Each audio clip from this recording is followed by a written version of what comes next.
Fighter ఆమ్కాని అభివృద్ధి చేస్తోంది కదా. మరి మోదీ చెప్తూ ఉంటారు ఆత్మ నిర్భర్ భారత్ అని చెప్పి. కానీ ఇప్పుడు రష్యా నుంచి SU-57లు దిగుమతి చేసుకోవడం అంటే మరి మోదీ చెప్తోన్న ఆత్మ నిర్భర్ భారత్కి విఘాతం కాదా?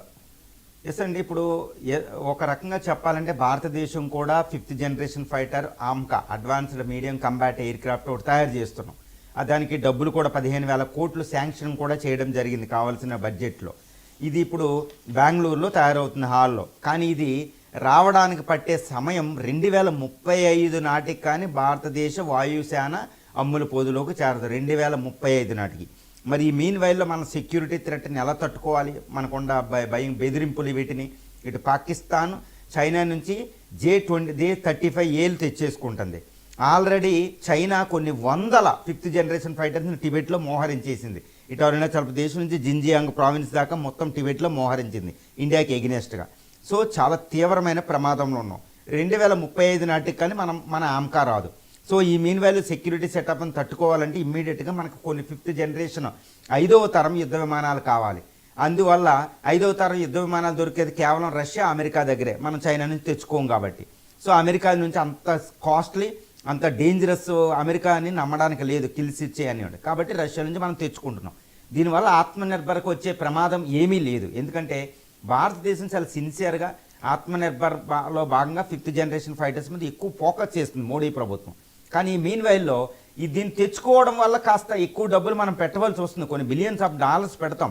కానీ ఆత్మనిర్భర్ మీద మాత్రం కూడా ఉపేక్ష చేయకుండా ముందుకెళ్ళే అవకాశం ఉంది. రెండు, ఈ SU-57 తెచ్చుకోవడం వల్ల ఇందులో ఈ యుద్ధ విమానం తయారీ అవ్వడానికి $40 మిలియన్ పడితే అందులో 30% అంటే కొన్ని స్పేర్ పార్ట్స్ అవి భారతదేశం తయారయ్యి ఆఫ్సెట్ అని ఒక డిఫెన్స్ కాంట్రాక్ట్ ఉంటుంది. దాంట్లో భాగంగా రష్యా యుద్ధ విమానం తయారు చేయడానికి 30% సోర్స్ మన ఇండియా నుంచి పట్టుకెళ్ళద్ది మనం తయారీ.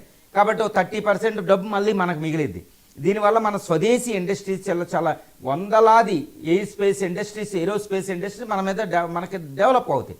రెండు, SU-57 తెచ్చుకోవడం వల్ల ఆ యుద్ధ విమానాలు కొన్ని మన నాసిక్ హాల్లో తయారవుతాయి. కాబట్టి ఆ తయారు వచ్చేటప్పుడు ఎక్స్పీరియన్స్, ఆ టెక్నాలజీ, వేరే సోర్స్ కోడ్, వీటికి సంబంధించి ఏవియానిక్స్ అని, తర్వాత మాన్యూవరబిలిటీ అని, ఈ స్టెల్త్ టెక్నాలజీ అని, ఇవన్నీ మనకు ట్రాన్స్ఫర్ అవుతాయి.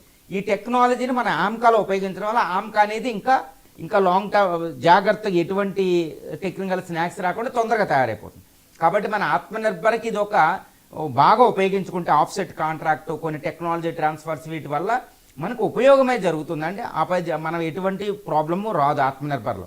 ఒకప్పుడు చాలా మనం నెగ్లెక్ట్ చేసేవాళ్ళం, కేవలం ఇంపోర్ట్ మీదే పెట్టేవాళ్ళం. కానీ ఇప్పుడు ఇంపోర్ట్ కాదు, ఇంపోర్ట్ చేసుకుని ఇప్పుడు చైనా చూడండి, తను యుద్ధ విమానాలను ఇంపోర్ట్ చేసుకుని రివర్స్ ఇంజనీరింగ్ చేసి కొత్త టెక్నాలజీ తయారు చేసి తను తయారు చేస్తాయి. లేకపోతే అది 5th తయారు చేయడం ఏంటి, ఎలా తయారు చేస్తుంది? భారతదేశం కూడా ఇప్పుడు ఇంపోర్ట్ చేసుకున్న టెక్నాలజీ తీసుకుని మనం తయారు చేసుకుంటున్నాం. కాబట్టి ఆత్మనిర్భర్ భారత్కి ఇది ఒక పెద్ద పుష్ అవుతుంది, కానీ ఫార్వర్డ్ స్టెప్ అవుతుంది. కానీ ఆత్మనిర్భర్ భారత్ని ఇది ఆపేది కాదు.